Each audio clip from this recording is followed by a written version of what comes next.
ગીર સોમનાથ જિલ્લાના કોડીનારથી 12 કિલોમીટરના અંતરે આવેલું છે આ જગતિયાનું જગડુશા મંદિર।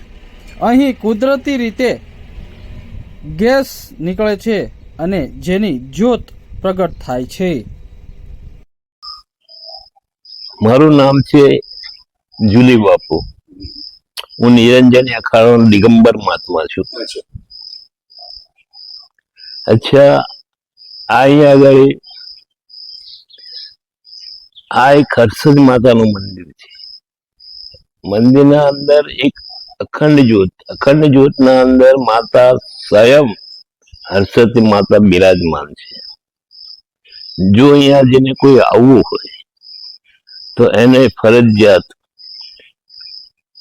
જિલ્લો છે ગીર સોમનાથ, તાલુકો છે કોડીનારથી 12 કિલોમીટરના અંદરમાં જગતિયા ગામ છે અને જગતિયા ગામમાં માતા હર્ષદીનું મંદિર।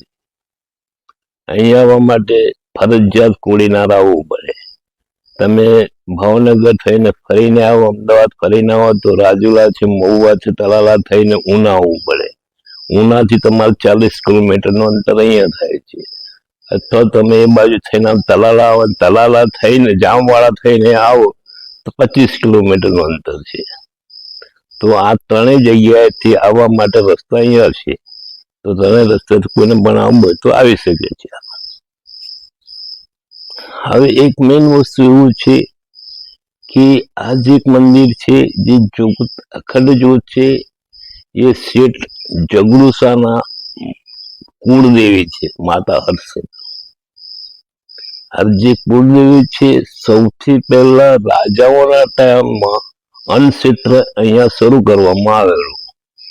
જે રીતના અત્યારે બગદાણા ચાલે છે, સત્તાધાર ચાલે છે, વીરપુર ચાલે છે, એ પ્રમાણે સૌથી પહેલા અન્નક્ષેત્ર આ જગ્યા પર શરૂ કરવામાં આવેલું। તે ટાઈમ આ જગ્યા ઉપર સીધ સમુદ્ર કિનારો હતો અને સમુદ્ર કિનારે રેતાળ જગ્યા હોવાથી કાષ્ટ એટલે લાકડા મળે નહીં, એટલે માતાજીએ શેઠને કીધું કે હું અહીંયા સ્વયં વાયુ સ્વરૂપમાં 24 કલાક હાજર રહીશ।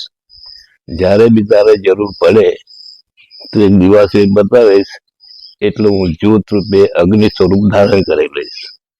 જ્યારે તારે જરૂર ન પડે તો શેઠ તું મારા માથે હાથ મૂકી દઈશ એટલે હું લુપ્ત થઈ જઈશ। એ સિવાય તારા રસોઈયાને કોઈ જાતની તકલીફ નહીં, નો એને ગરમી લાગે, નો એને પરસેવો લાગે, ન કોઈ વસ્તુ જગવા દઉં। એ પણ સદંતર રીતે માતાજી બદલાયેલા। ત્યારથી આજે કરીબન 700 થી 800 વર્ષથી આ માતાજી અહીંયા જ્યોત તરીકે પ્રગટ રહે છે।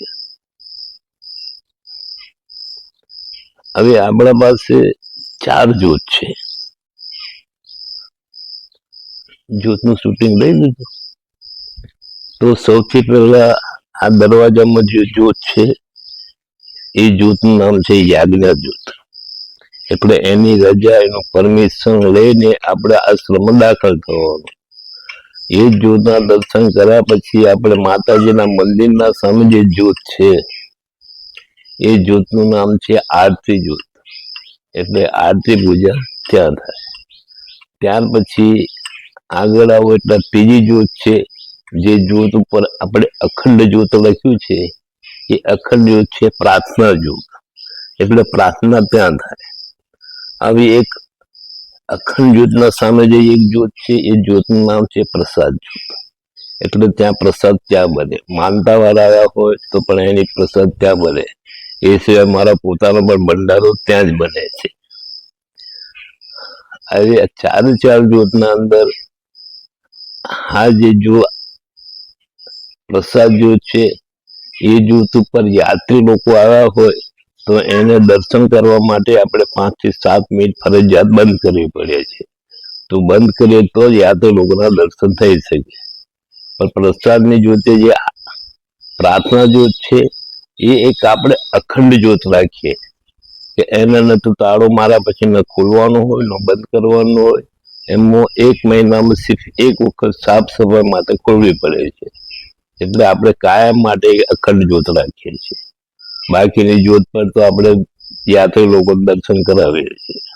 આ મંદિર આસ્થાનું અનોખું કેન્દ્ર બન્યું છે।